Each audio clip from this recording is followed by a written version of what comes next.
नई नहरों के मामले पर एक्ने की 7 फरवरी की मंजूरी मनसूख। इत्तफाक राय के बगैर कोई नई नहर नहीं बनाई जाएगी। मुश्तरका मफादात काउंसिल का एलामिया। वज़ीर आज़म शहबाज शरीफ की ज़ेर सदारत इजलास में अहम फैसले। नहरों का मनसूबा वापस लेने का फैसला इत्तफाक राय से किया गया। एलामिया के मुताबिक सूबों के दरमियान बाहमी इत्तफाक पैदा होने तक वफाकी हुकूमत मजीद पेशरफ्त नहीं करेगी। एलामिया के मुताबिक सूबों के तहफ़्फ़ुज़ात दूर करने, खुराक और माहौलियाती तहफ़्फ़ुज़ को यकीनी बनाने के लिए कमेटी तश्कील दी जाएगी। वफाक और तमाम सूबों की नुमाइंदगी होगी। कमेटी तवील मुद्दती ज़रूरी ज़रूरियात और तमाम सूबों के पानी के इस्तेमाल के हल की तजवीज़ करेगी। कहा गया कि किसी भी सूबे के तहफ़्फ़ुज़ात को तमाम मुतल्लिक़ा फ़रीक़ों की मुशावरत से ही दूर किया जाएगा। सिंध ताश मुआहदे की मुअत्तली और पानी रोकने की सूरत में पाकिस्तान अपने आबी ज़खायर और तहफ़्फ़ुज़ का हक रखता है। भारतीय एक तरफ़ा गैर कानूनी और गैर ज़िम्मेदाराना इक़दामात की भरपूर मज़म्मत। कहा कि पाकिस्तान एक पुरअमन और ज़िम्मेदार मुल्क है, लेकिन हम अपना दिफा करना खूब जानते हैं। तमाम वज़राए आला का भारत के गैर कानूनी इक़दामात के ख़िलाफ़ वफाकी हुकूमत के शाना बशाना खड़ा रहने का अज़म।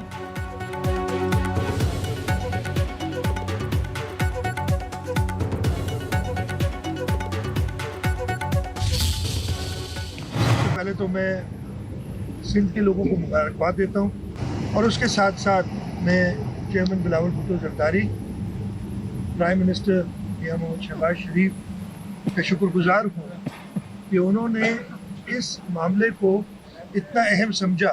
एक एलामिया प्राइम मिनिस्टर हाउस से जारी किया था जिसमें यही कहा था कोई भी नई नहर नहीं बनाएगी जब तक बाहमी इत्तेफाक CCI में ना हो जाए।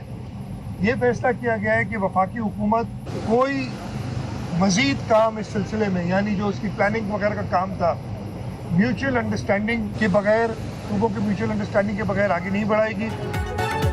सिंध के लोगों को मुबारकबाद। नहरी मनसूबे से मुतल्लिक मामला हल हो गया। सूबों के दरमियान इत्तफाक राय के बगैर कोई नहर नहीं बनेगी। वज़ीर आला मुराद अली शाह की मुश्तरका मफादात काउंसिल इजलास के बाद मीडिया से गुफ्तगू। कहा कि दरिया सिंध पर नहरों के मामले को वज़ीर आज़म शहबाज शरीफ ने अहम समझा। नहरी मामले में सदर आसिफ अली जरदारी को बिला वजह घसीटा गया।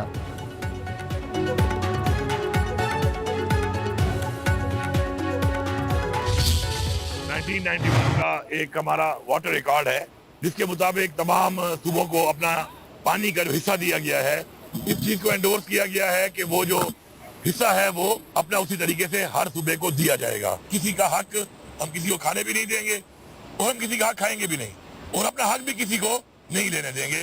उस बुनियाद पे आज ये एक फैसला हुआ है और साथ ये बताया गया है कि जो कंसेंसस है आपस में किसी सूबे किसी और सूबे के साथ कोई मसाइल हैं तो वो बैठ के उसको वफायमत से।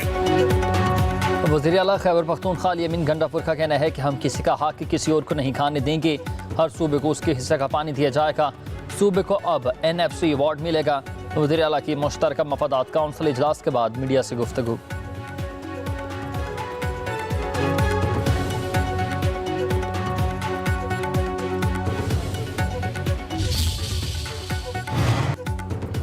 सिंध के सीनियर वजीर शर्जील इनाम मेमन का मुश्तरका मफादात काउंसिल के इजलास में नहरी मनसूबा मुस्तरद होने के फैसले का खैर मकदम।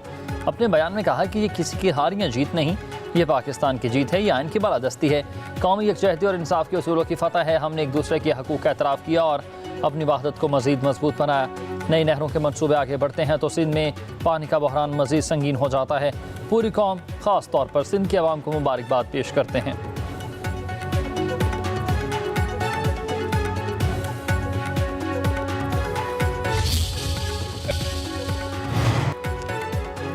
खित्ते पर जंग के बादल मंडला रहे हैं। दोनों ममालिक की अफवाज सरहदों पर आमने सामने है। वज़ीर दिफा ख्वाजा आसिफ कहते हैं कि कंट्रोल लाइन और वर्किंग बाउंड्री पर अफवाज महदूद है। 2-4 दिन अहम हैं, कुछ होना हुआ तो हो जाएगा वरना खतरा टल जाएगा। हम भारतीय जारहियत पर भरपूर जवाब देने के लिए तैयार हैं। तमाम इक़दामात मुकम्मल कर लिए। जंग का खतरा ज़रूर मगर कुशीदगी कम हो सकती है। हमारे 90,000 के करीब कश्मीरी बाशिंदे और मुसलमान शहीद हो चुके हैं। मुसलमानों की जायदादें जब्त हुई, उनके घर जलाए गए। हर 7 कश्मीरियों के ऊपर एक बंदूक बरदार मुसल्लत है जो उनके सीनों की तरफ बंदूक के ताने खड़ा है। गली गली नाके लगे हैं, पैरे लगे हैं, चौकियां हैं, चेक पोस्ट हैं। 7-8 लाख भारतीय सिपाह वहां बरसा बरस से मौजूद है, 3 दहाइयों से। अब पूछा जाए कि जब 7 लाख फौज तुम्हारी मौजूद है, जब कोई परिंदा पर नहीं मार सकता, मकबूजा कश्मीर में मजालिम का सिलसिला बहुत पुराना है। 90,000 मुसलमान शहीद हो चुके, जायदादें जब्त कर ली गईं। सेनेटर इरफान सदीकी का सेनेट में इजहार ख्याल, कहा कि मकबूजा कश्मीर में हर 7 अफराद पर एक फ़ौजी बंदूक ताने खड़ा है। जगह जगह चौकियाँ और नाके हैं। 7 लाख फ़ौज की मौजूदगी में मकबूजा कश्मीर में परिंदा भी पर नहीं मार सकता, तो हमलावर कहाँ से आ गए और सयाहों पर हमला करके चले भी गए। भारतीय फ़ौज क्या झक मार रही थी? पहलगाम वाक़े के 10 मिनट में ही FIR दर्ज कर ली गई।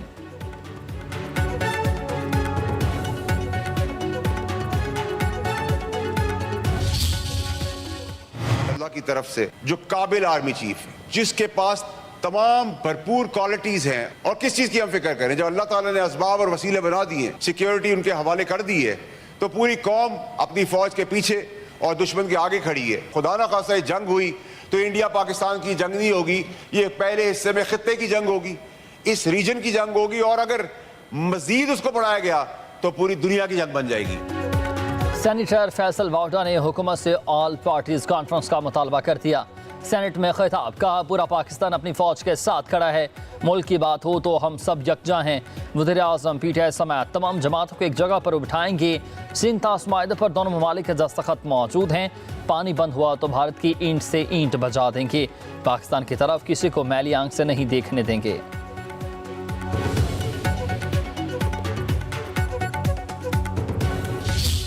अपने गिरबान में पहले देखें और फिर इल्ज़ाम पाकिस्तान पे लगाएं। असल मकसद उनका ये है कि जो हमारा सिंध तास मुआहदा, ये इसको ख़त्म करना चाहते हैं। पहलगाम में जो वाक़या हुआ, ये इल्ज़ाम बदनीयती पे मबनी है। दुनिया प्रोपेगेंडा को पहचानते हैं, सियासी मकसद निकालने की कोशिश कर रही है ये मोदी की हुकूमत। नफ़रतें हैं फैलाने की कोशिश कर रही है, और इसको इस्तेमाल करना चाहते हैं वो कि मज़ीद तशद्दुद किया जाए कश्मीरी अवाम पे। हमारा हौसला वहाँ से शुरू होता है जहाँ पर डर ख़त्म होता है। भारतीय हुकूमत फॉल्स फ्लैग ऑपरेशन में तजुर्बाकार है। झूठे इल्ज़ामात उसकी पुरानी आदत है। इल्ज़ामात बदनीयती पर मबनी है। भारत पहले अपने गिरबान में झांके, फिर पाकिस्तान पर इल्ज़ाम लगाए। रहनुमा PTI बैरिस्टर अली जफ़र का सेनेट में इजहार ख्याल, कहा कि भारत एकतरफा तौर पर सिंध तास मुआहदा ख़त्म नहीं कर सकता। पूरा पाकिस्तान मुल्क के दिफा के लिए इकट्ठा हो चुका। हम बहादुर कौम धमकियों से नहीं डरते। भारत की लालची आंखें जेहलम और चनाब के पानी पर लगी हैं।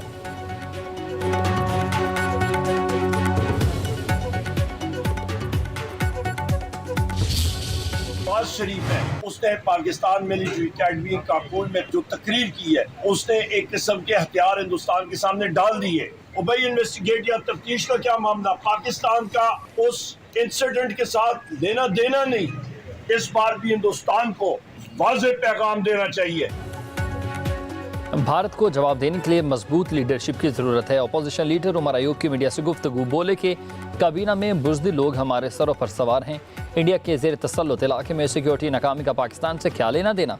उमर अयूब ने मज़ीद कहा कि वज़ीर आज़म शहबाज शरीफ ने हमें दीवार से लगाया हुआ है। पक्के के डाकों ने कच्चे के डाकों के साथ इल्हाक कर लिया। सदर आसिफ अली जरदारी ने सिंध का पानी बेच दिया।